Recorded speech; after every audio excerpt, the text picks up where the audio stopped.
All right, I'm going to go ahead and get started because we have a full agenda today. So I want to make sure we get through. So welcome to day 2 of this year's LCAP workshop.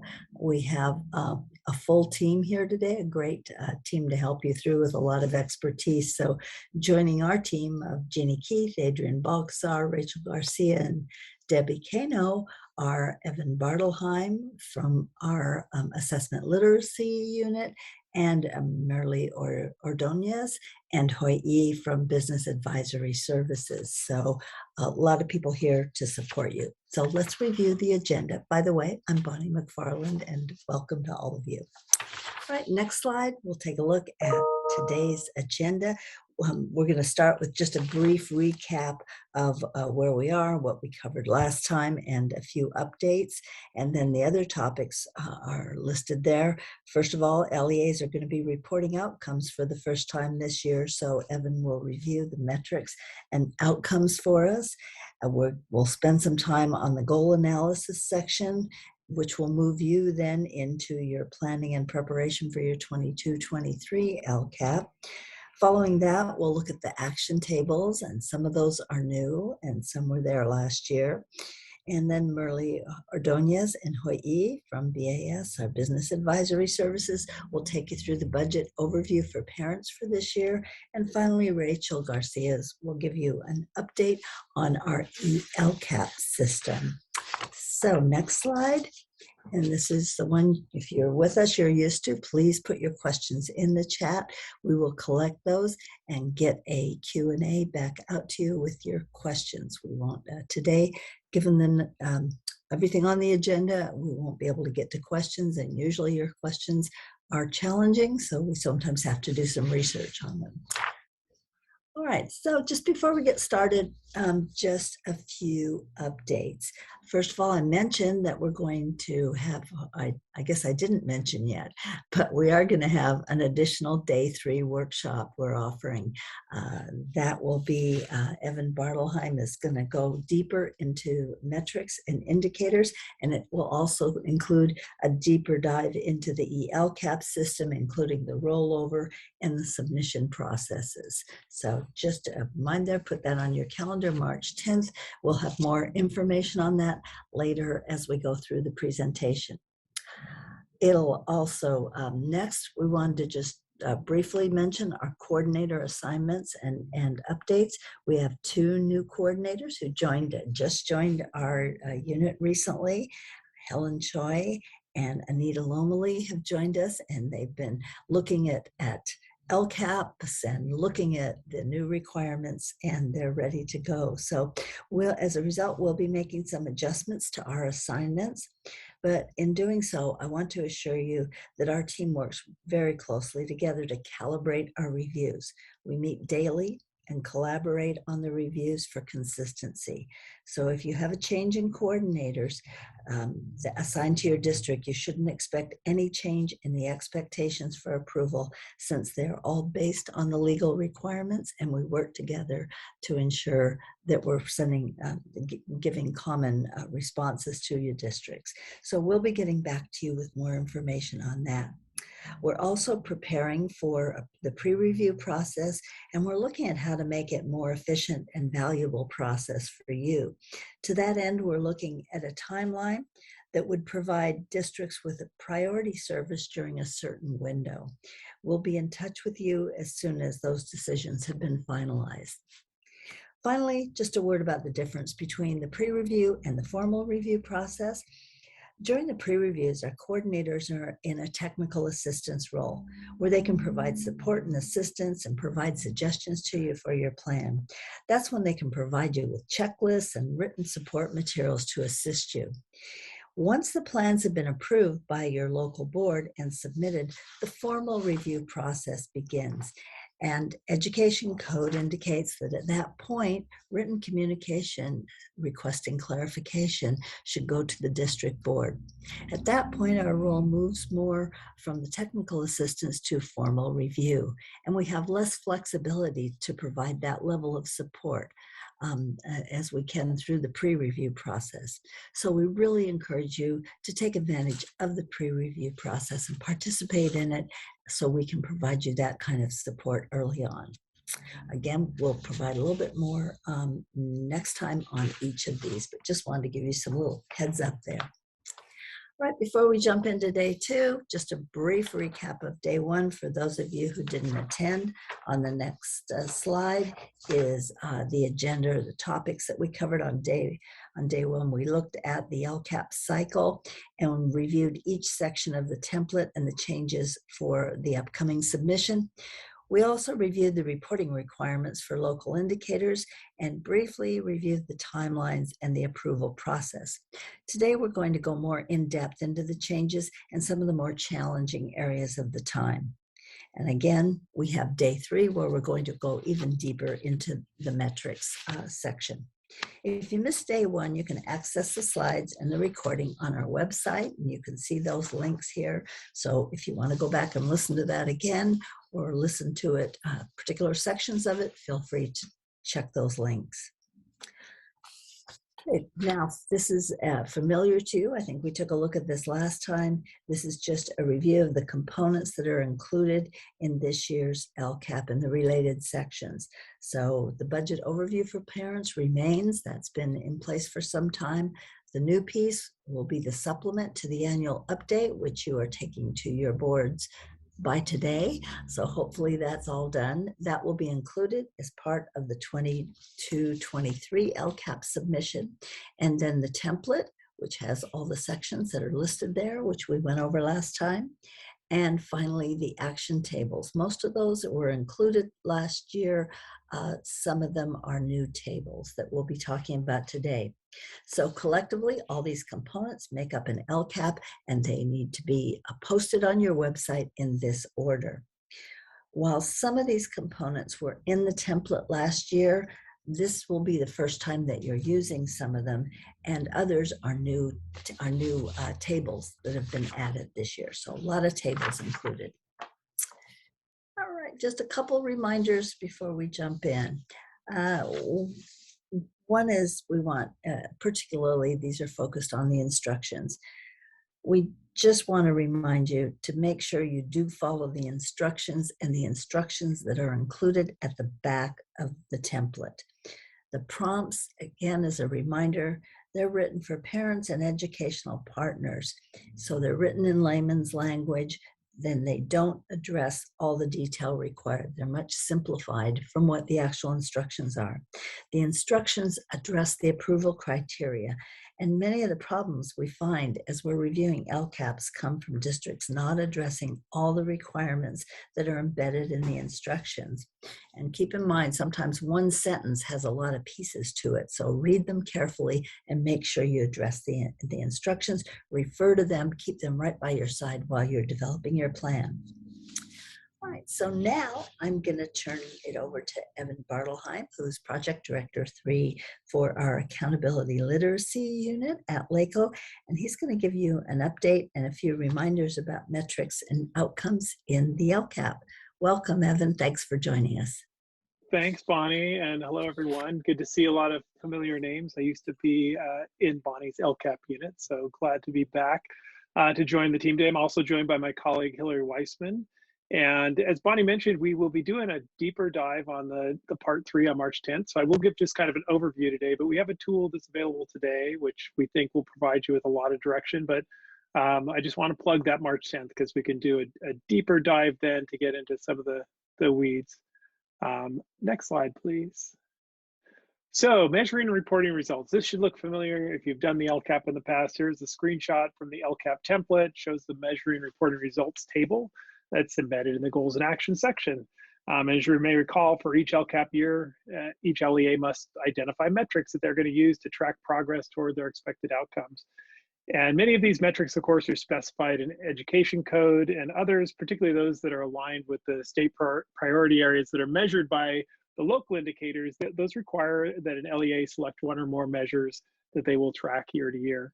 In addition, the LCAP instructions state that LEAs are encouraged to identify metrics for specific student groups as appropriate, including expected outcomes that would reflect narrowing of any existing performance gaps. So these are additional metrics that might include measurements that are not part of those defined measures.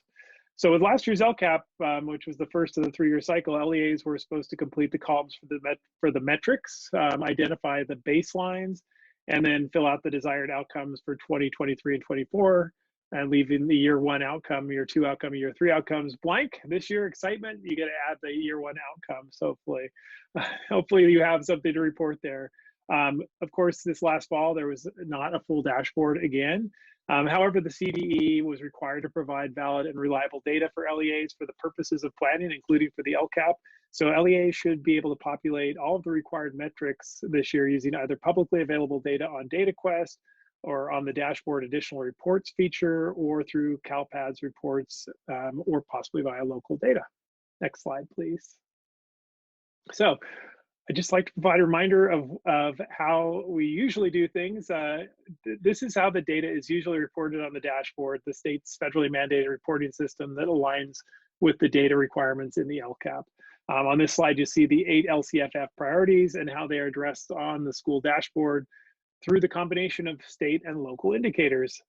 These indicators, whether populated by the CDE or through the local indicator reporting, are a key part of the state's accountability system, and they're intended to be the public measure of progress for all LEAs. Of course, in a normal year, the publication of the dashboard sets up the cycle of continuous improvement, of which the LCAP is this key planning tool. But notably this year, while the state wasn't able to generate the state indicators last fall because there was an absence of prior year data, so you couldn't get your status and change or measures that give you the colors, LEAs did complete the local indicators, so those are published, and those are done in conjunction with their LCAP approval. In addition, the state provided, like I said, the valid, reliable data on most of these measures in some alternative fashion. So in the next few slides, we're going to take a deeper look at how these priority areas are measured in the LCAP, and also just point out a couple differences between how the data appears on the dashboard and how then it's kind of broken out separately on the LCAP. Next slide, please. So this slide, you'll see the state priority areas, and they're reorganized in these 3 primary areas of emphasis. So conditions of learning, engagement, and student outcomes. And underneath each of these categories, we've listed the relevant state priorities and the measures defined in Ed Code 52060 that all the LEAs are required to report out in their LCAP. So the first column, conditions of learning, this includes state priorities 1, 2, and 7, and the required metrics for each of these. These are all 3 local indicators, you'll know, and for these state priorities, LEAs are encouraged to use the metrics that are based on or reported through the relevant self-reflection tools for the local indicators with the dashboard. So that's what's kind of unique. I wanted to point out one in particular that's going to be changing this year. Under basic conditions, the fully credentialed and appropriately assigned teachers. The state, through the CalSAS system, has generated reports that are used for assignment monitoring, and the state will be publishing a new report this year that will be provided to LEAs and is expected to be used for the purposes of the LCAP. It's going to adhere to the new federal definitions. I shouldn't say new, they were approved by the state board a few years ago, but they've been really kind of murky. There's not a clear understanding. So that data was supposed to be out in February. I think we're getting close to the end of the month, so it should be out soon. But both the 1920 and 2021 teacher assignment information will be published. And so that should be what is populated in your LCAP. So look to that as opposed to what we've historically done, which is self-reporting that data. Otherwise, you're supposed to report out on access to standards aligned instructional materials. And this is, as a local indicator, you're supposed to land on something that you're using to inform your local indicators. You're not putting up the local indicator data specifically. You're using a component that you use to inform that instruction. So that's kind of the nature of these first 3, the access to broad courses study as well. You're landing on a local indicator more or less of your choosing. In the second column, engagement, we see priority areas 3, 5, and 6. And just to note that priority area 3, the parent and family engagement, the self-reflection tool was recently updated to include some requirements around engaging with parents and family members as part of that review process. And this is something we'll go into greater detail on the March 10th meeting, just so you have a better understanding. Note that last year we had a lot of missing data for some of these things, chronic absenteeism. All of the data that's required here under the engagement criteria is all available in some fashion or another. And if you look at the tool that we provided for you, you'll see where you can find it. The tool I'll get to in a minute, but it should provide you either the publicly available site or a way to generate that data through your through CalPads or another form. So all of this data is available now this year. We don't have any real gaps in this case. School climate is similar to the other local indicator data. It's a combination here of your suspension and expulsion rates, as well as those student perceptions of safety and connectedness. So landing on some local measure that you should report out on, whether it's survey data or survey data for both students, parents, and even staff related to safety and connectedness. So these are all things that we'll go into greater detail again on the 10th. The final column, student outcomes, this is the one that everybody was really wringing their hands over last year for obvious reasons. The statewide assessments, we didn't really have any to speak of. And so this is going to be probably the first time you'll have, this year you'll have full CASP. We had about 15% of our LEAs in LA County administered CASP at one or more grade levels. So a lot of districts gave it at 11th grade and not at the earlier grades because it was determined it wasn't viable.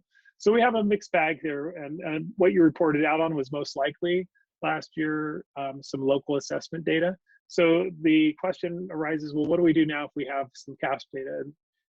Your CASP data will be trickling in towards the end of the year, so it's not necessarily something that you're going to have immediate access to as you're administering it, but you should be able to pull that data towards the end of the administration window. So you should be able to pull that. If you choose to continue reporting out your local assessment that you administered last year, that would be what you would fill out in the year one completion data. But all the other things are actually being reported out on in kind of unique ways. So the completion of a CTE pathway, the completion of both A through G and CTE pathways, we outlined where you can find those, but those are actually being provided in a dashboard additional report this year that is the college and career measures. So it's the college and career indicator component pieces being reported out on separately.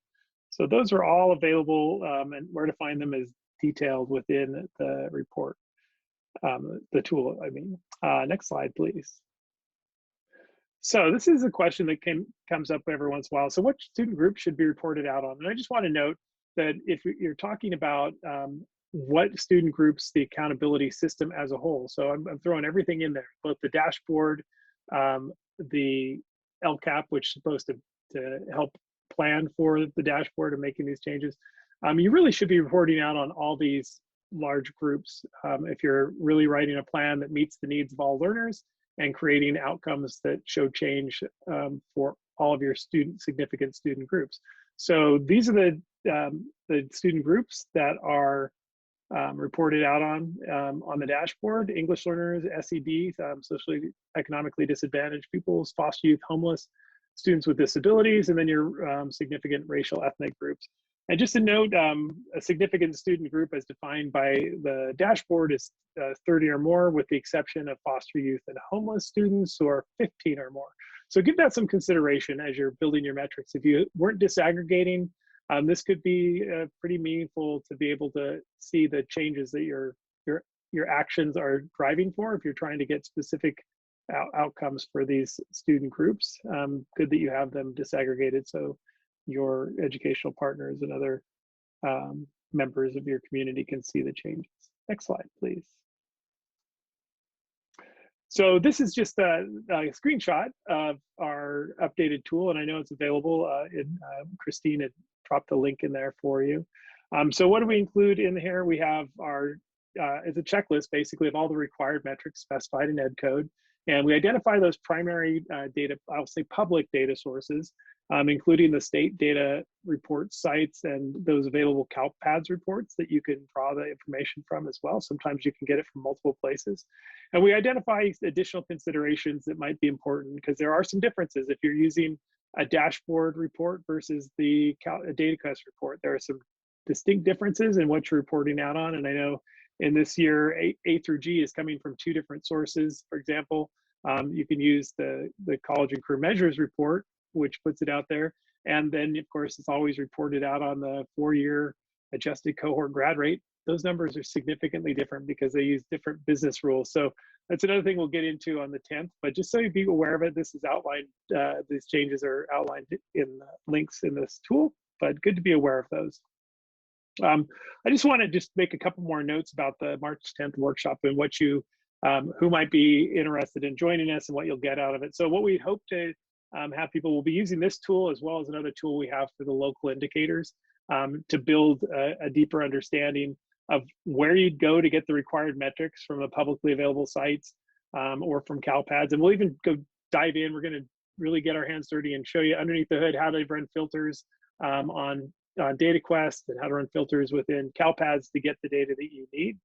We hope that we can also build some understanding of the differences between the publicly available data reports. And so, like I mentioned, the A through G completion report. So what's the difference between those two?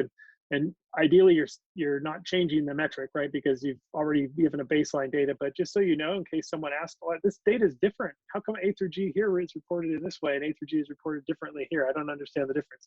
To be informed so you'll know why those differences, they could be significant in some cases.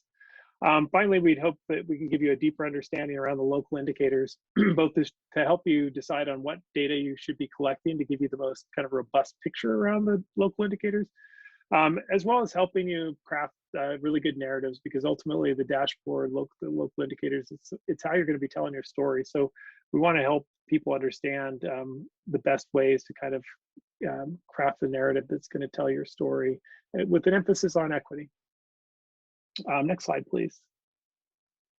So in the case that you are adding some additional metrics this year, which you may be inclined to, either you're adding a new action or maybe you have newly available data, just some considerations. So what you might want to ask is, first of all, is this a metric measurable? And hopefully you've got something that you can look to, right? So do you have the necessary data to create baseline and measure progress? And do you have the data, what methodology are you going to use to measure the metric? For example, are you going to choose the underlying data for DataQuest, understanding how that's generated and understanding the business rules that define that? So you need to understand those methodologies. Finally, is it sound and replicable? And how will our planned actions and services achieve progress? So what is your theory of improvement? Do you have some interim measures? That's always important in this plan, do, study, act. You have some interim measures to make sure that things are working. And then also, if you're considering what are your targets and outcomes going to be for this new metric, it's important to consider, what are some past trends? So do you have some historical data from this particular metric that you can draw on to decide where you want to be in 3 years? And what level of growth do you think is reasonable based on these past trends? And whether or not you're implementing a program or initiative that you think is going to bring about some significant progress. So these are all just some considerations, in the case that you're adding something new this year. Next slide, please. So here's a quick look at just some key reminders here. Once you start dropping information into the outcomes boxes, some important things to remember. And these are some areas, I think, some pain points for people this last year. And we saw it when we were going through some LCAPs, looking for some good examples, but making sure that you explain the metric to your readers. So you have people who are reading this who may not know your lingo or your jargon. So it's important that you really spell things out and be as clear as possible when you're explaining where it is. Also, identifying your data source. It's really key that you say, this is from DataQuest, this is from the dashboard, this is from our student information system, this is how this is generated. To be very clear, so if people ask for it, and that you can explain how it's replicated or where it comes from. If you're using some kind of point in time metric, which is totally allowable, if you decide to, as of April, our attendance is following, make sure you specify that point in time. So for future uses, you can make sure you replicate that same exact number. And in case you're using local measures in lieu of state measures, if they're temporarily unavailable, just making sure that you note before they just disappear. You have to make sure, because if you were using a local assessment last year for math and English language arts, for example, you need to have your baseline year. You need to actually show your year one outcome. Maybe you eventually are going to phase this out, but I don't think just having it disappear is not acceptable. You have to have some follow through, and eventually you can phase out some of these local data sources that are not probably as robust as CASP is, as we return to a more broad use of the CASP system. So keep those in mind. And final slide for me, please. So I just generated an example here. So in this case, what this would look like. So we identified we chose for our graduation rate as our metric, the 4-year adjusted cohort grad rate. as reported on DataQuest. So there you see we've got our specific metric we've identified the source, and in this case, we've actually disaggregated by our significant student groups. And now this year for our year one outcomes, we had the 2020 data last year when we were building this outcome. Now we've got the 2021 data available. And note, I just want to point out some student groups, like in this case, homeless, the cohort data may change, and you have, in this case, the numbers drop below the suppression line. So you have fewer students in the cohort as the previous years when it was reported. So in this case, you have to just note, and clarity is really important. Why aren't you reporting on this student group? Well, the numbers drop below what was reportable. So, and you can see that just keeps in line with where we're going. Pretty good outcomes. This is actually taken from an actual school. So they're making really good progress towards those 2023 goals. So that is all. Again, I'm going to push for that March 10th. Hopefully you can join us then. We can do a deeper dive. And I know there's questions there we'll get to when we do the follow-up. So thank you for your time. Okay, great. Thank you, Evan. We appreciate all of your hard work and all of your great information. So now we're moving on to goal analysis. Next slide, please. So this is a new to our LCAP. So there's no longer an annual update that we had in previous, that had been there in previous years. So the LCAP, is a 3-year plan, and that you wrote your new 3-year plan last year. So if you've had 1 year with these goals and actions, and you established the expected metric outcomes, as Evan talked about, and you allocated funds to accomplish those goals and actions. So really now at this point, the goal analysis is really about the plan that you created, the reality that you lived through, and then those outcomes. So how did it go? How did you use those funds to move your district forward to those ends that you had established in your plan? Next slide, please. So the goal analysis is really your opportunity to write a narrative that details how the goal components come together. So here is really where your goals, your actions, metrics, and expenditures are discussed, and your expenditures and your metric outcomes together tell the story to your educational partners about where you guys started and where you are. So your educational partners should not have to decipher or infer information from the different tables. Here is the opportunity for you really to spell out those places where you may have had an expected outcome and you had a substantive difference, and you can explain to why that was. You may have allocated money toward a goal or action and were not able to move forward with that for whatever the reasons were. This is where you would actually write that out. The expenditure tables might have an allocation amount and then a zero expenditure. Well, that's a substantive difference, but here is where you're going to put that story to it for your educational partners. So your metrics will demonstrate your movement toward your goals, and your expenditures should also align to your actions. And this is the purpose of this section is to provide that information to your educational partners about the outcomes of the year with regard to your LCAP goals, actions, expenditures, and then as evidenced by the metrics identified by you to measure your success or your needs. This section, I can't stress this enough, should not be completed by one person or one department. Because of the fiscal and programmatic pieces that are both heavily connected, you really need to work together to develop to answer these prompts. There's the 4 prompts that you want to really spell out for your educational partners what has happened, and you want to analyze and reflect on those pieces.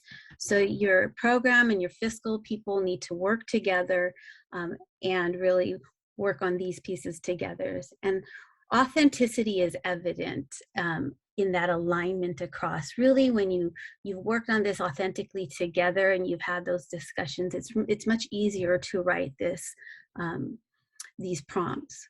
So next slide, please. And you guys have seen these from our LCAP day one. These are the 4 prompts for the annual goal analysis.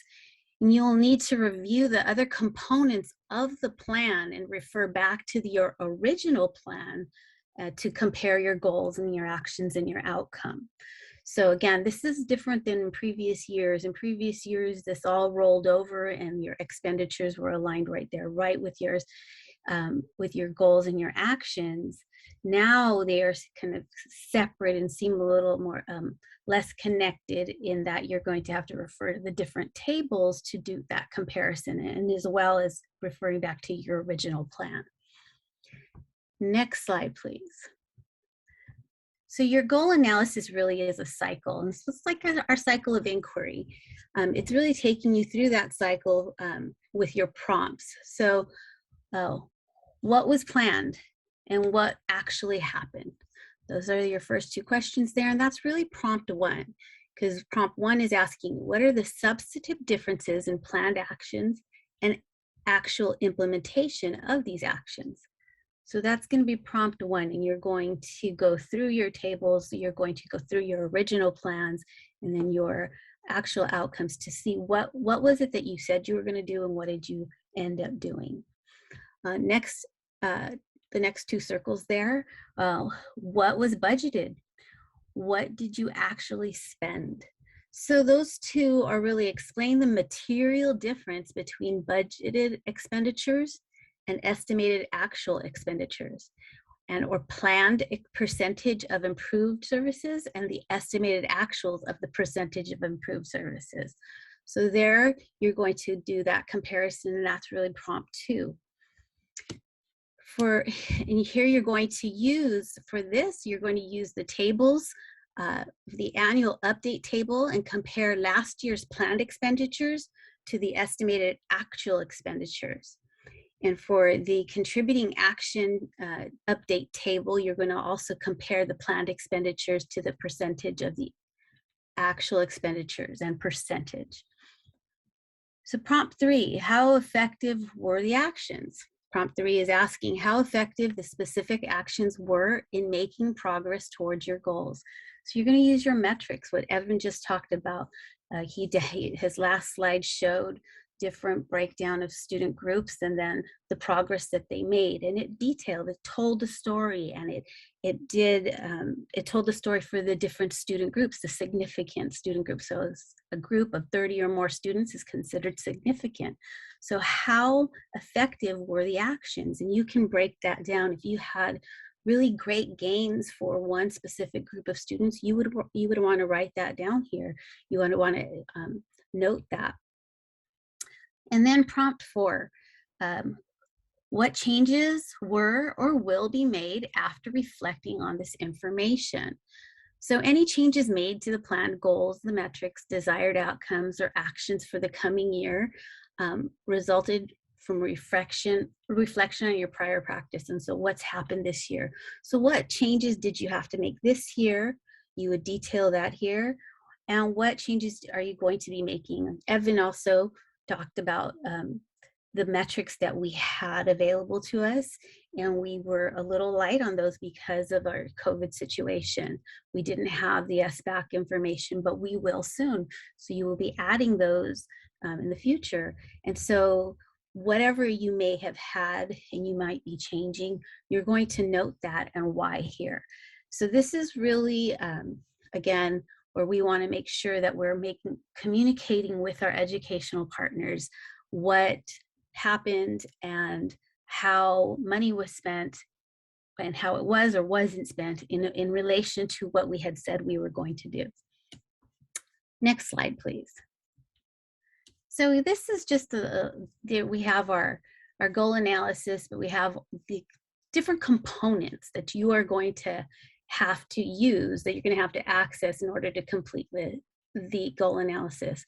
The goal analysis is going to be impossible to complete without reviewing these components of the LCAP and reflecting upon what you initially wrote in your original plan.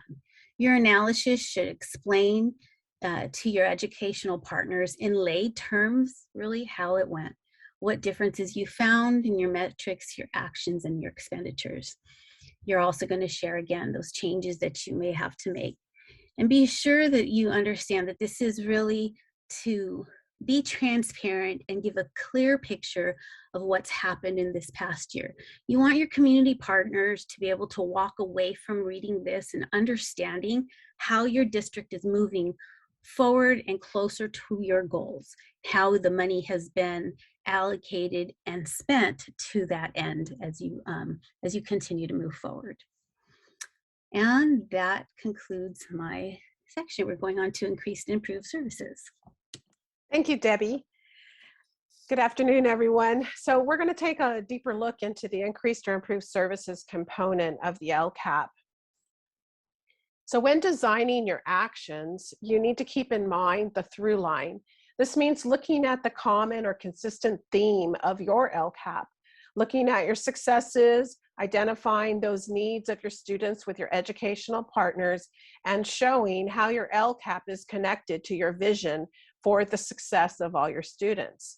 The through line of your LCAP can also serve, or actually does serve, as an equity tool, specifically for your low-income foster youth and English learners. The action planning process begins with gathering and analyzing data. So the data you collect should not be just quantitative data, such as the state assessments, the local indicators, and any local measures. Just as important, you should be gathering the qualitative data of your students. What are the needs, the conditions, and the circumstances of not only all your students, but specifically in the increased or improved services section, your low income, your foster youth, and your English learners. And the design of your actions should reflect your action planning process. The balance, and the tricky part sometimes, is to balance the qualitative and the quantitative data, but it is necessary, and it will determine what are you going to do, what are you planning to do. So after you have gathered and analyzed the data, you must identify the specific needs of your students and the underlying causes of what you're seeing in this data.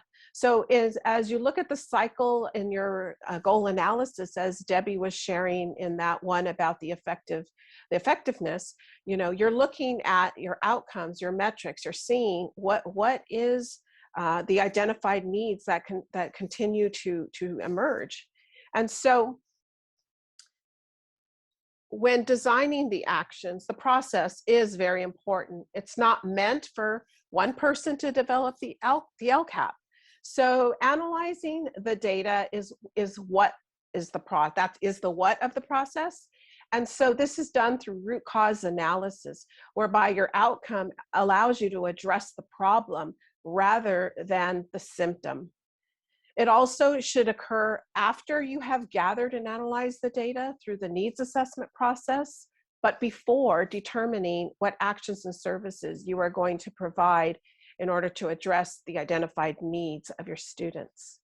And also, lastly, your educational partners should be a part of this process so that they understand the link between the qualitative and quantitative data and the planned actions in your LCAP. Your educational partners may not only consist of your required partner groups, but should also include any other groups that are present and served at your district. The more inclusive you are, the more transparent you are with meeting the needs of all your students, as well as the identified student groups. So once you know the needs, conditions, and circumstances of your low-income foster youth and English learners and the specific needs that are in your community, you can begin developing strategies to address these identified needs. So this needs to take place before you can move forward.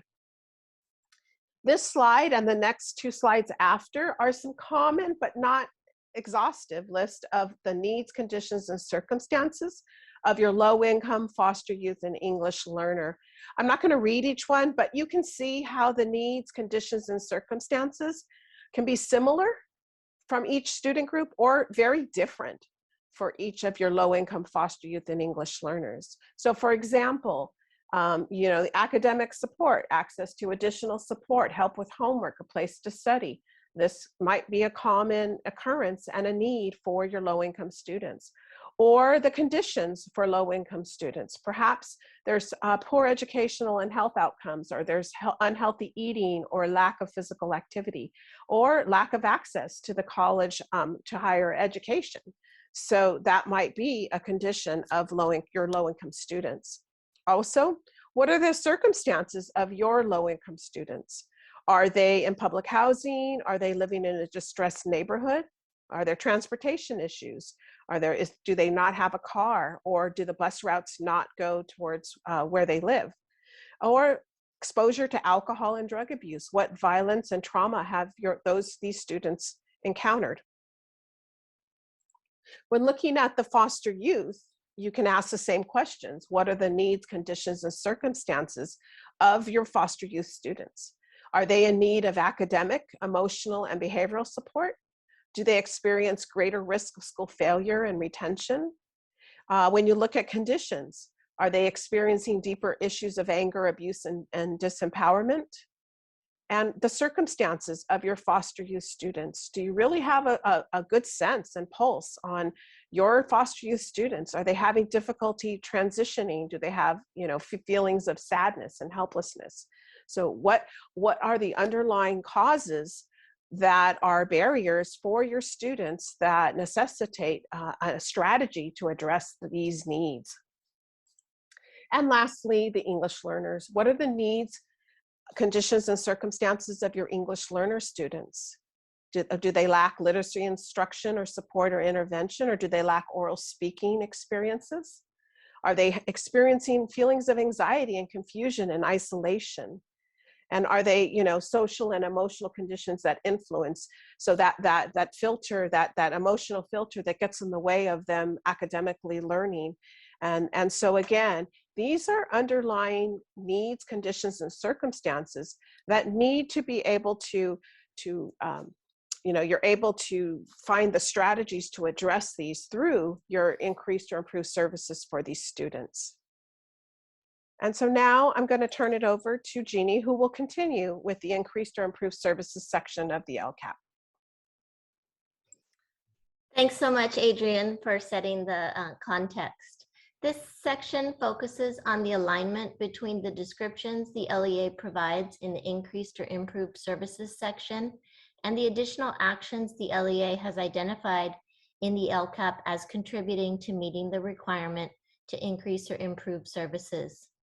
As a reminder, the top section provides the increased apportionment for each LEA, including identifying the additional 15% concentration grant add-on for LEAs with an enrollment of 55% or more unduplicated pupils.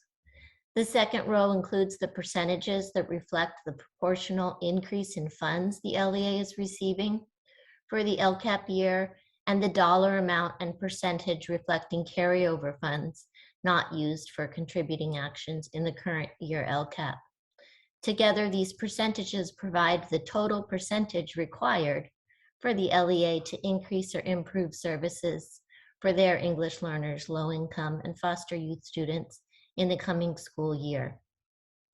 For the first prompt, LEAs provide an explanation for how each contributing action is being provided, that is LEA-wide or school-wide, how it is principally directed to and effective for the intended student group. For the second response, LEAs provide a description of how contributing actions included in the LCAP are increasing and or improving services by the proportionality percentage required. The last prompt, LEAs describe how the LEA is using the additional 15% concentration funds to provide direct services to students. This afternoon, we'll take a look at the first two required descriptions. Next slide, please. Thank you. So for the first prompt, this connects directly to actions the LEA has identified as contributing to the increased or improved services requirement that will be provided either to an entire school or across the LEA. Per the instructions, for each wide action, the LEA must explain how it's principally directed and effective in meeting the goals for its unduplicated pupils. There are 3 components for this explanation. First, the LEA needs to explain how the action considers the needs, conditions, or circumstances of its unduplicated pupils. Next, the explanation explains how the action is based on these considerations. And next, how the action is intended to help achieve an expected measurable outcome for the goal for the intended students. Key to this process and these descriptions are when the contributing actions have been planned with forethought in response to what the LEA has learned about the relevant needs, conditions, and circumstances of one or more of the intended pupil groups, and there is intentionality in how the action addresses these unique needs, and the outcome that is expected is stated. This section will be easy to explain. Next slide, please. Here we offer a visual that breaks out the principally directed components just described and includes an additional requirement for any district-wide or school-wide actions where there is less than 55% enrollment of unduplicated pupils in the district or less than 40% enrollment of unduplicated pupils at a school or specific schools where an action is being provided school-wide. Where these enrollments exist, school districts need to also include how actions are the most effective use of this funds. And they may describe this by including any alternatives they considered, supporting research, their experience, or educational theory. Next slide, please. You may have already made the connection between the process steps for developing contributing actions that Adrian shared previously and the 3 components required to explain how a wide action is principally directed and effective. Let's take a look at each to see the connection to the 3 components just discussed. Next slide, please. For step 1, gathering and analyzing data. Multiple data sources can be used to understand the performance of each of the unduplicated pupil groups. As you know, this may include state data, local data, and input from educational partners. It is important to keep in mind that educational partners include families, teachers, staff, principals, and students. Their collective input is a critical data piece to gather their perspective, the full perspective from educational partners. It can be collected in multiple ways, including through formal and informal feedback, family and community participation, students, family and community surveys, teacher and staff input, and through comments and questions at school and district meetings and board meetings. After input is collected, the LEA analyzes specific student data with educational partners to determine each student group's unique needs. And this may include breaking down the data by student group and multiple factors such as school level data, grade level data, and breaking down specific components within each unduplicated student group. Asking probing questions can also inform the analysis for each of the student groups. For example, an LEA may consider questions about discrepancies in the data by comparing the performance of each of the unduplicated student groups to other student groups and asking for thoughts about why the LEA might be seeing these results and talking about barriers that each of the student groups may be facing so they can understand how these situations may be impacting their results. Next slide, please.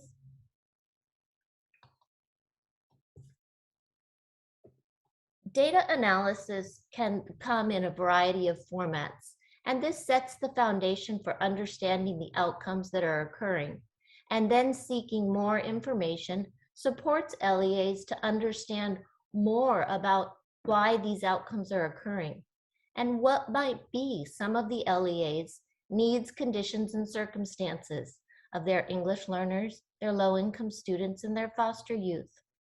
Multiple formats for data analysis are provided on the slide to offer some examples of where meaningful engagement with educational partners can occur to inform an LEA's data analysis. While this is not an exhaustive list, it highlights a variety of formats for seeking input from educational partners that illustrates the importance of seeking input from all of the educational partners in multiple settings. Next slide, please. Next, as you know, based on state and local data gathered and the perspective and insight gathered from multiple educational partners, the LEA can use the information gathered and analyzed to identify some of the unique needs of each of the student groups and consider what might be some of the underlying causes. This is a key step in the process, given that the needs, conditions, and circumstances will be different in each LEA, and understanding the local context uniquely positions the LEA to best determine the steps for them to take to address their local needs. An LEA may consider questions to determine needs based on state and local data, such as what did your specific data demonstrate?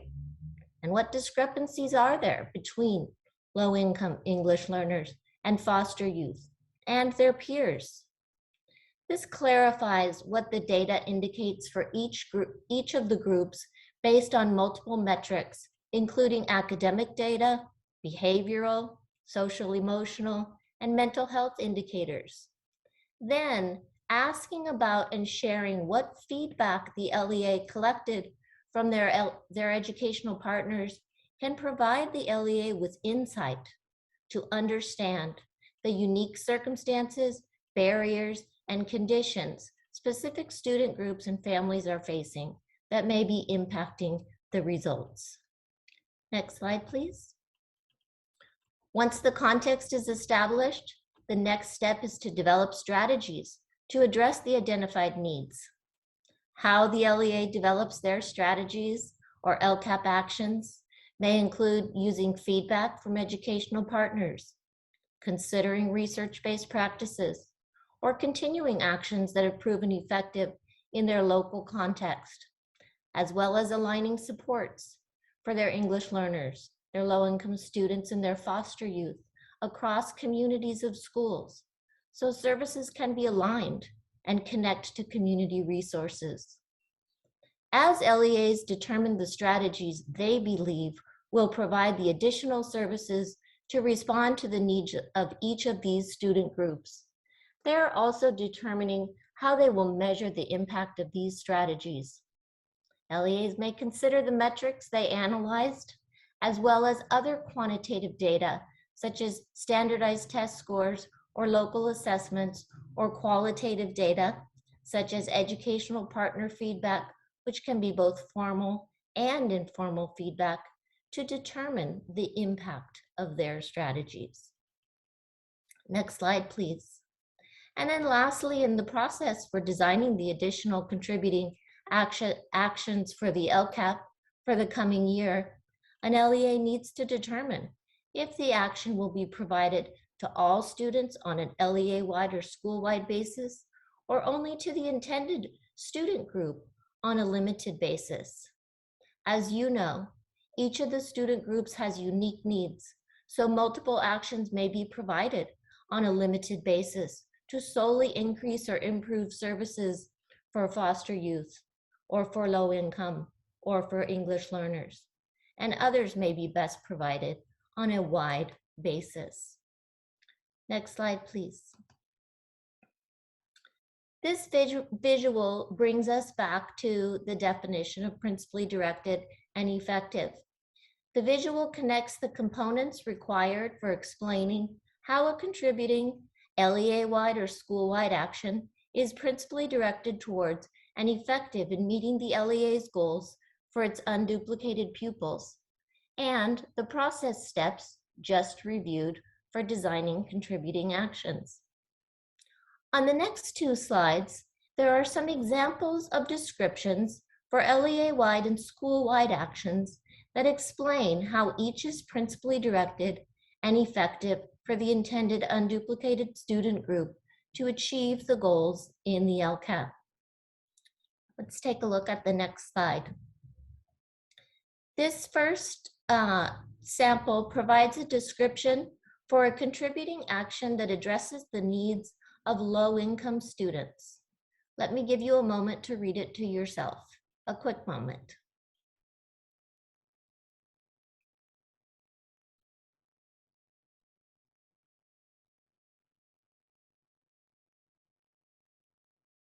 Here, the description first explains that 1/3 of the LEA's students in poverty have faced one or more of 10 traumas measured by the ACEs survey, and that from their outreach with low-income parents, students, and their teachers, the LEA learned that many low-income students and their families are struggling with trauma, and it explains some of the challenges these students are facing. This information clearly explains the data used and inputs from educational partners that determined the needs, conditions, and circumstances for the low-income students. The next component addresses how the action is based on what the LEA learned about the trauma their low-income community faces. In response, the LEA plans to increase clinical social workers at their wellness centers to provide social and emotional support, and to provide professional development to improve their staff's understanding of trauma and how to improve their learning environments to be more safe and supportive. Additionally, the description connects to an expected outcome for their low-income students and provides how it will be measured. It explains that the LEA will use student surveys to reflect an expected increase in the sense of safety and connectedness to supportive adults at school. Next slide, please. This second example addresses two contributing school-wide actions that address specific needs and circumstances for their low-income students at specific schools. Take a quick moment to read it to yourself.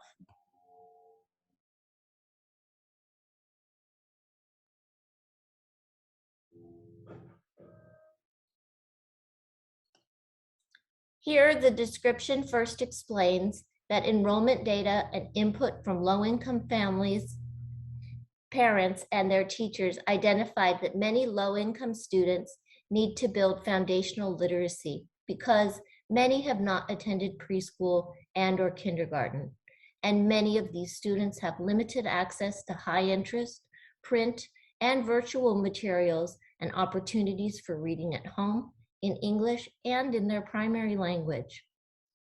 The next component addresses how two actions will address the needs they have learned about regarding the literacy experiences for their low-income students at these schools. In response, reading specialists will develop lesson plans with classroom teachers to provide collaborative teaching, to increase daily small group reading, and this will address concepts of print, fluency, phonemic awareness, and comprehensive strategies in language arts and across content areas at these specific schools. Additionally, reading specialists and after schools specialists will provide parent training at these schools to support literacy at home, while students participate in after school programs that integrate literacy and the arts. In the last section, the description indicates how the action intends for low-income students to increase concept of print, reading fluency, and phonemic awareness, and it includes the assessments that will be used to determine effectiveness. Next slide, please. We'll move now into prompt 2. Prompt 2 asks the LEA to explain how all of the contributing actions included in the LCAP are increasing or improving services in proportion to the increased funding provided for the 3 student groups.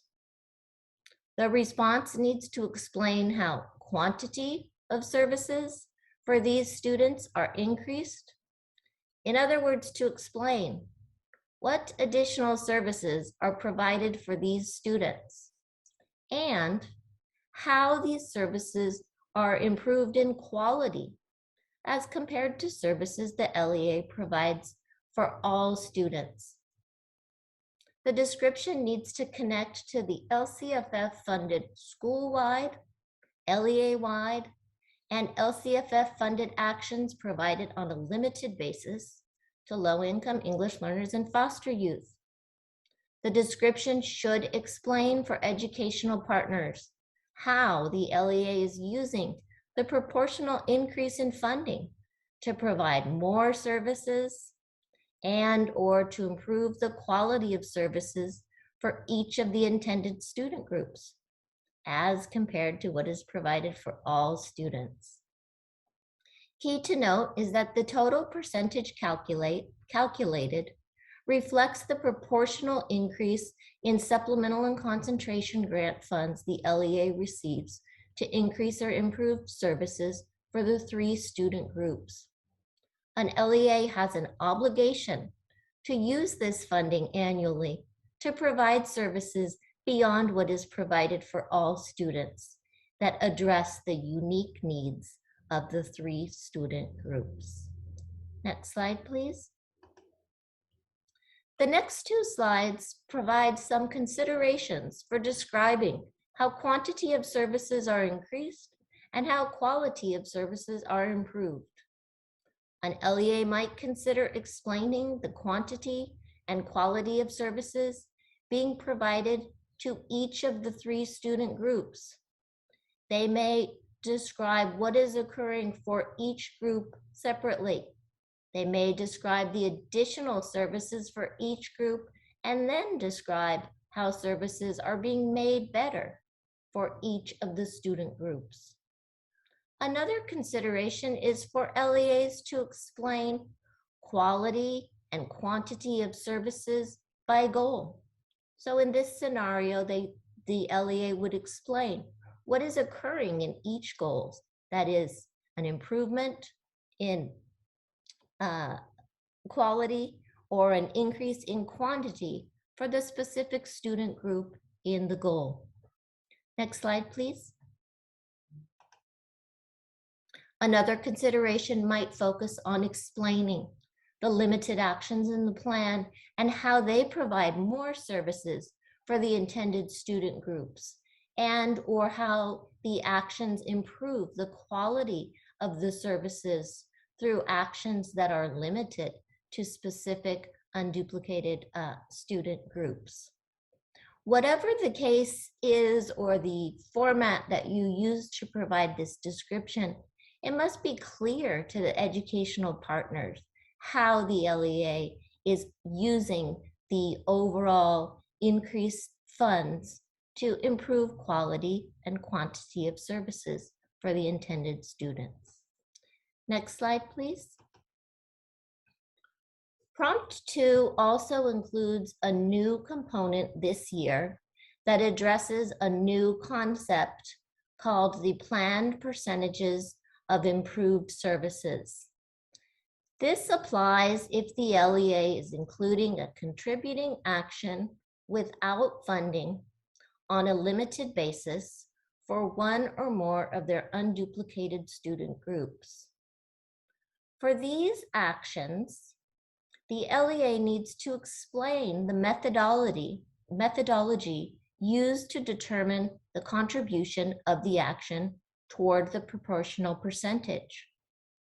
Per the instructions, the percentage of improved services needs to correspond to the amount of LCFF funds that the LEA estimates it would expend to implement the action if it were funded. Let's take a look at the next slide at an example describing an action for foster youth that does not include LCFF funds. Thank you. Already on the next slide. Perfect. This description consideration incorporates the new component of a planned percentage of improvement, where an LEA indicates a planned qualitative improvement for a limited action for a foster youth student engagement program without including any funding. In this example, the additional explanation identifies the LEA's required percentage to increase or improve services and explains how the planned qualitative improvement was calculated. You can see, and I'm not going to read it to you, how they determined the percentage of improvement that they applied for the action by comparing and explaining their methodology for the amount of funding that the action would have cost should it have been funded. And the explanation includes that the service is being provided through volunteers, so there is no cost for the action. An LEA that did not include limited actions without LCFF funding would not need to include this additional component in their prompt to description. And that includes the increased or improved services section and leads us right into the action tables. And I'm going to turn it over to Rachel. Thank you, Jeannie. Good afternoon, everyone. So as Jeannie mentioned, now we're going to be taking a look at the action tables. Next slide. So just as a reminder, the action tables are a way to show your educational partners which fiscal resources are being used to implement the actions in the LCAP, as well as how the LEA is meeting its requirement to increase or improve services for English learners, foster youth, and low-income students. Next slide, please. There are 5 action tables that are required to be included as part of the 2022-23 LCAP adopted by the local governing board. The total planned expenditures table and the contributing actions table relate to actions and expenditures planned for the 2022-23 school year. The annual update table, contributing actions annual update table, and the LCFF carryover table relate to the actions and estimated actual expenditures for the 2021-22 school year, so for the current year. It's also important to note that the CDE made a few corrections to the action tables and instructions last month. So you'll want to be sure that you refer to the action tables and instructions that are dated January 2022. Next slide, please. Here are the links to the corrected action tables template and the LCAP instructions. And the instructions for completing the action tables are found on pages 16 to 23 of the LCAP template instructions. Next slide, please. So one important reminder is that if you're using the action tables Excel spreadsheets to complete your 2022-23 LCAP, you'll need to make 2 copies of the Excel spreadsheets. One for the 2021-22 LCAP year, and then another copy for the 2022-23 LCAP year. This only applies to those LEAs using the Excel spreadsheets and not those using some sort of electronic template system.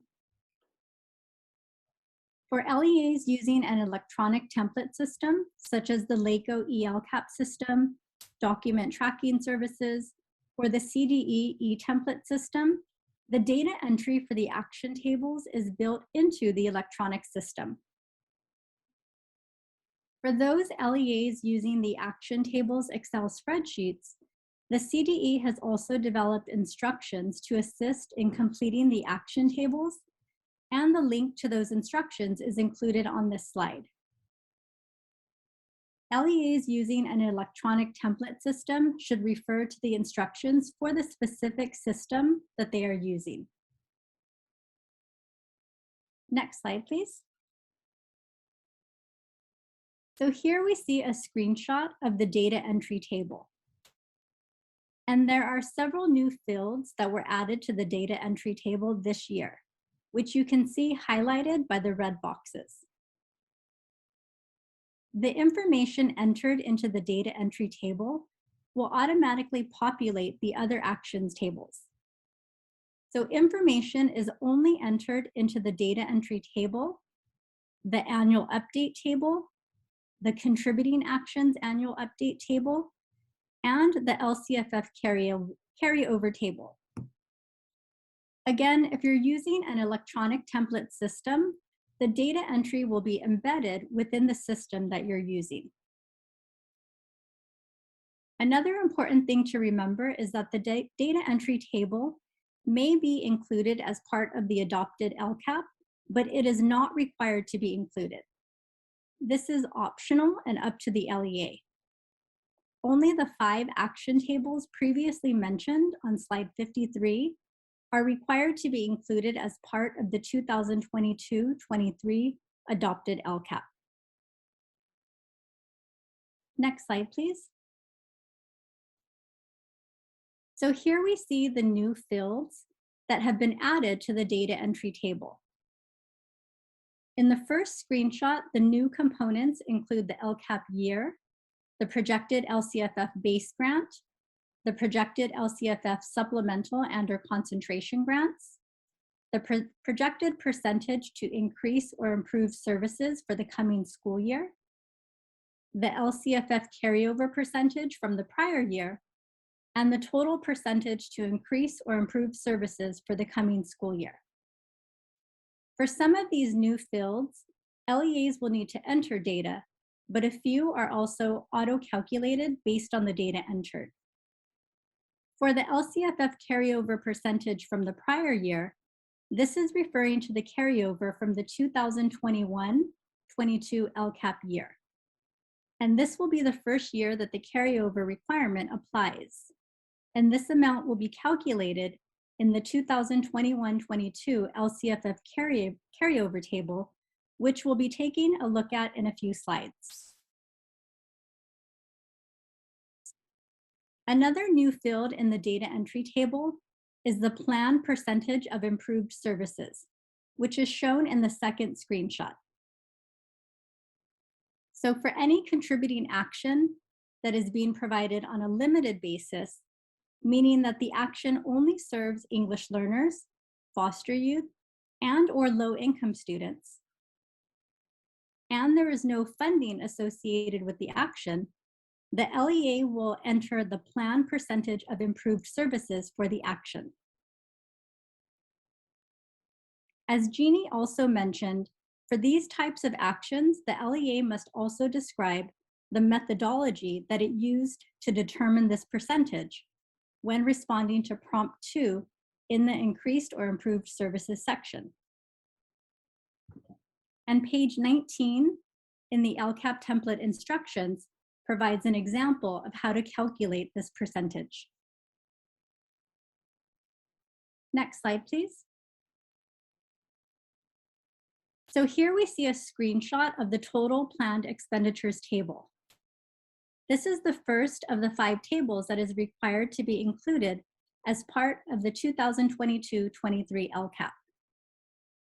And this table will include all of the actions and expenditures planned for the 2022-23 school year. There were no changes made to this table this year. And also, LEAs will not need to enter any information into this table. All of the data is auto-populated from the data entry table. Next slide, please. So the next required table is the contributing actions table. And this table will include all of the contributing actions and expenditures planned for the 2022-23 school year. several new fields have been added to the contributing actions table this year, which you can see highlighted by the red boxes. Again, this table will be auto-populated based on the data entry table, so LEAs will not need to enter any information into this table. Next slide, please. So here we see the annual update table. And this table will include all LCAP actions and estimated actual expenditures from the 2021-22 school year. There were no changes made to this table from last year. However, it might look new because this will be the first year that LEAs are completing this table.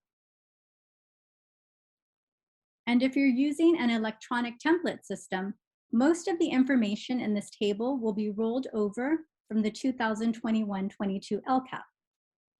LEAs will only need to complete the last column, which is indicated by the red arrow. So for this field, LEAs will need to provide the estimated actual expenditures for all actions included in the 2021-22 LCAP. Next slide, please. The next required table is the Contributing Actions Annual Update Table. And this is a new table that was added to the template this year. This table will include all contributing LCAP actions and estimated actual expenditures for the 21-22 school year. Again, most of the information will be rolled over from the 2021-22 LCAP or auto-calculated. However, LEAs will need to enter data in 3 fields as indicated by the red arrows.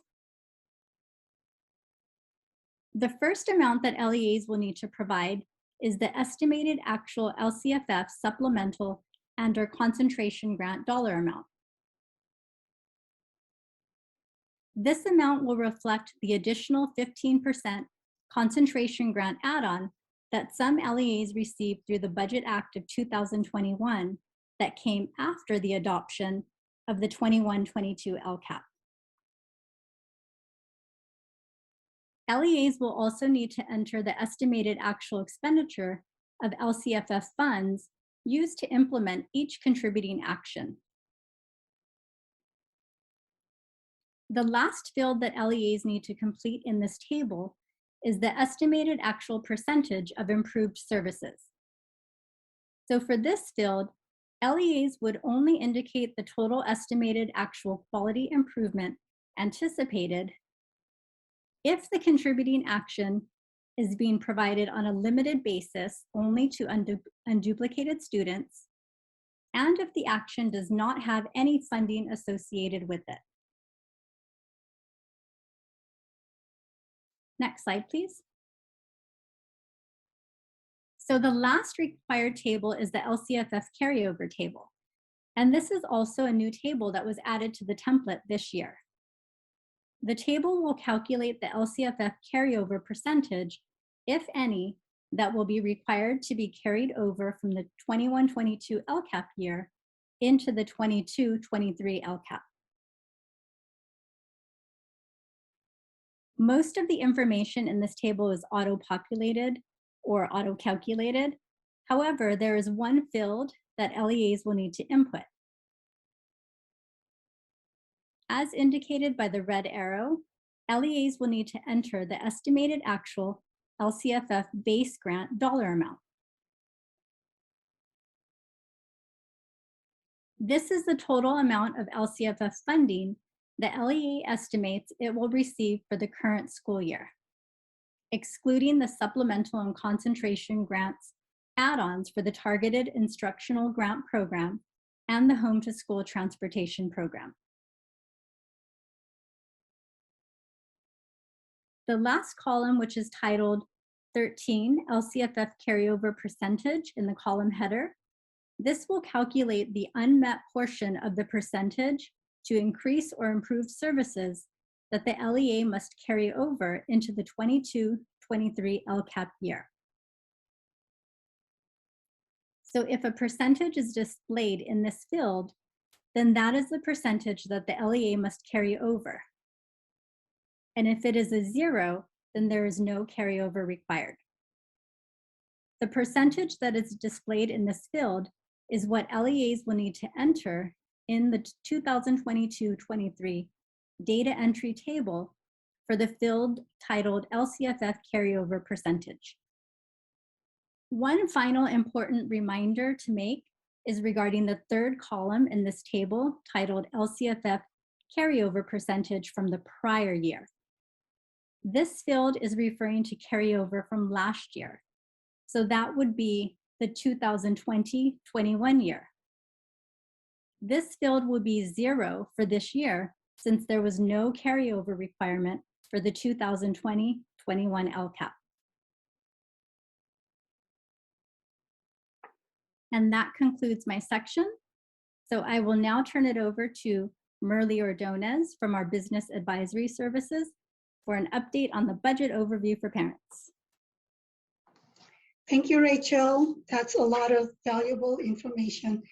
And good afternoon, everyone. I'm Merly Ordonez, VAS Business Services Consultant, and I'll go over the budget overview for parents, or BOP or BOP.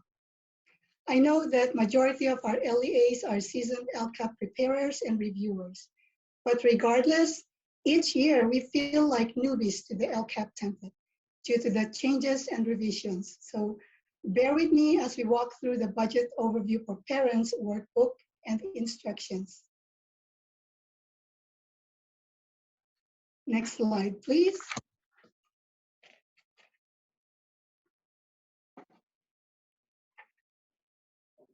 The California Ed Code section 52064.1 requires that LEAs develop the LCFF budget overview for parents in conjunction with the LCAP. The BOP template must be attached as a cover to the 22-23 LCAP, and it must also be included in the review and approval of the LCAP. And finally, it should be posted on the LEA website as part of the LCAP. The BOP workbook is not electronically linked to the LCAP or to the action tables. So LEAs will manually input the data from various source documents. This presentation aims to provide you with specific guidance and reminders. Next slide, please. The BOP is an Excel workbook with 6 tabs along the bottom, namely title page, instructions, data input, which I will discuss in detail, narrative responses, which Hoiti will discuss later, the template, and accessibility tab.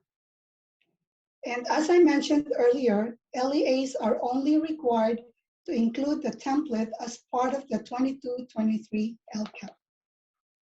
Next slide, please. This is the data entry tab.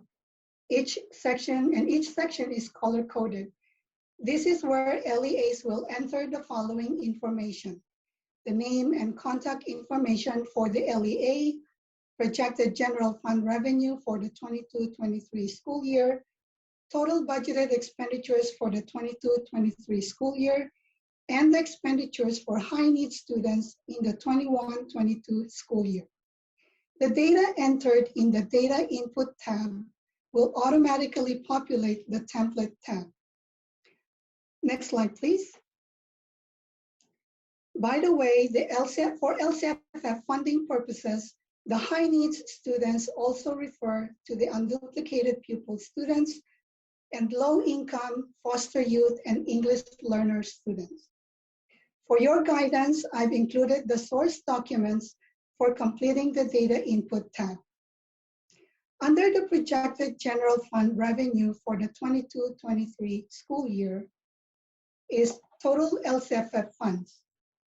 It reflects the total amount of LCFF funding, which includes the supplemental and concentration grants that the LEA estimates it will receive for the 22-23 school year. The source document is the Standardized Account Code Structure, or SACS, Adopted Budget General Fund Form 01 in column F, row A1, or Form 09 or Form 62 for charter schools. The same SACS form is used to complete the rest of the data below, except for row 10, which is the LCFF supplemental and concentration grants. This is the total amount of SNC grants the LEA estimates it will receive on the basis of the number and concentration of unduplicated pupils.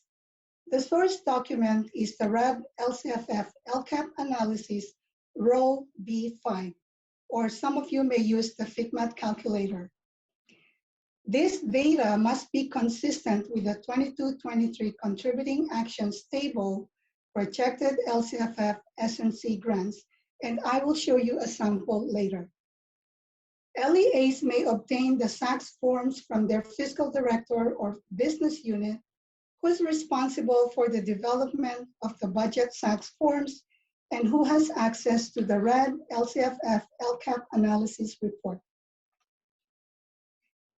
Next slide, please. Here is the sample of an updated RAD LCFF LCAP analysis report, where you may obtain the data for the 22-23 contributing actions, which, by the way, is entered through the data entry table, and then it automatically populates this contributing actions table. So the data for column 1, projected LCFF base grant, is from row B6 of the RAD report, as highlighted in red. The second column number 2, which is the projected LCFF SNC grants, is from row B5 of the RAD report. We strongly encourage our LEAs to update the RAD report to reflect the adopted budget LCFF assumptions. The next slide is the total budgeted expenditures for the 22-23 school year. Next slide, please.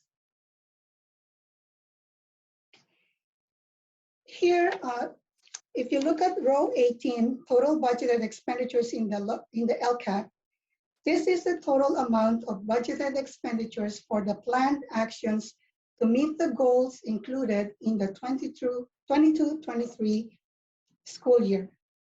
Highlighted in red is your source document, which is the 22-23 total planned expenditure table, column total funds. Row 19 is the total budgeted expenditures for high needs students in the LCAP. This is the amount of the LCFF funds budgeted to implement the planned actions and services included in the LCAP that are identified as contributing to the increased or improved services for high needs students. The source document is the 22-23 contributing actions table, column total planned contributing expenditures. Next slide, please. Here is the expenditures for high needs students in the 21-22 school year. Row 12, which is the total budgeted expenditures for high needs students in the LCAP, represents the total amount of LCFF funds budgeted to implement the planned actions and services included in the LCAP that are identified as contributing to the increased or improved services for high needs students. The data comes from the 21-22 contributing actions annual update table, column total planned contributing expenditures LCFF funds, which, as you can see, highlighted in red. Then the actual expenditures for high need students in the LCAP on row 23 is the total of the estimated actual expenditures for LCFF funds to implement the actions and services in the LCAP that are identified as contributing to the increased or improved services for high need students. And from the same source document, it is the total estimated actual expenditures for contributing actions, LCFF funds. Next slide, please. We would like to remind the LEAs to be mindful of the LCAP and adopted budget timing consideration. What I meant by that is that the LCAP and budget development has a lot of moving pieces, especially the budget up until the governors may revise. So constant coordination between the LEA's program staff and fiscal staff is critical in ensuring that the data between the LCAP action tables, BOP, and the adopted budget SACS forms are updated and consistent. Finally, as always, your BAS Business Services consultants are available to assist you. And that concludes my presentation. Thank you. Our next presenter is Mr. Hoyt, BAS Business Services Consultant. Good afternoon, everybody. I just want to hopefully be brief. There are 3 prompts associated with the budget overview for parents, and the prompts may need to be, districts may need to respond to 1, 2, or all 3 of the prompts depending on the information that's provided on the data input sheet. The first prompt, all LEAs are required to respond to. The LEAs must describe the difference in expenditures between the LEA's general fund budgeted expenditures in the adopted budget versus the budgeted expenditures in the LCAP.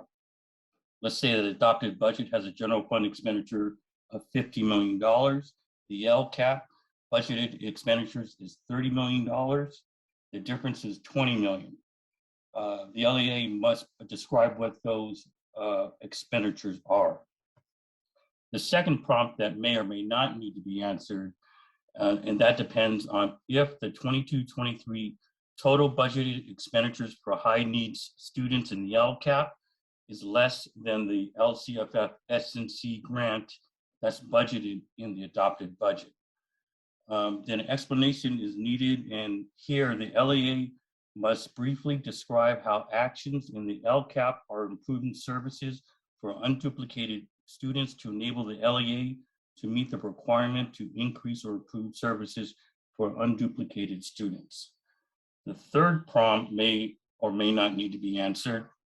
That depends on if the 22-23 estimated actual expenditures for high need students in the LCAP is less than the total budgeted expenditures for those high need students in the LCAP. Here an explanation is needed. If the LEA will be required to briefly describe how the difference impacted the provision of the planned actions and the LEA's ability to meet its requirement to increase or improve services for its unduplicated students. And if you could forward to the next 2 slides. Here it's pretty much everything of what I indicated. The next slide as well.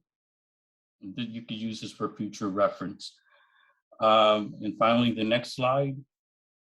Here are the links to the actual budget overview for parents template and also the instructions. So I'd like to turn this over to Rachel.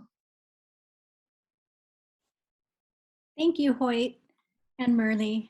We know that we're a little over time here, but we're almost done. So thank you all for bearing with us. We just have a quick update on our LACO ELCAP system and a few resources to share. Next slide, please. So just as a reminder, all LEAs and charter schools in LA County will submit their 22-23 LCAP using the LACO ELCAP system. And if your LEA does not use the LACO ELCAP system to develop your LCAP, then you'll just upload a PDF of the LCAP that includes all of the required components. If you're using the LACO ELCAP system to complete your 22-23 LCAP, the 22-23 template should be available in the system soon.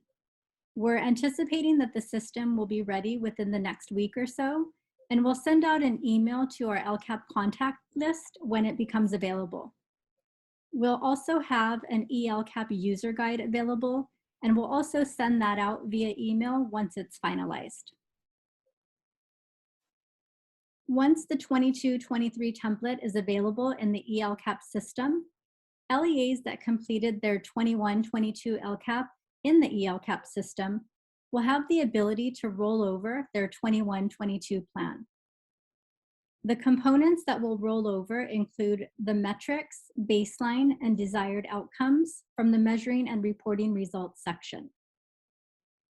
The goals and actions will also roll over, including information related to each action, such as whether or not it's a contributing action, the student groups, and if it's a contributing action, the unduplicated student groups, the scope, and the location.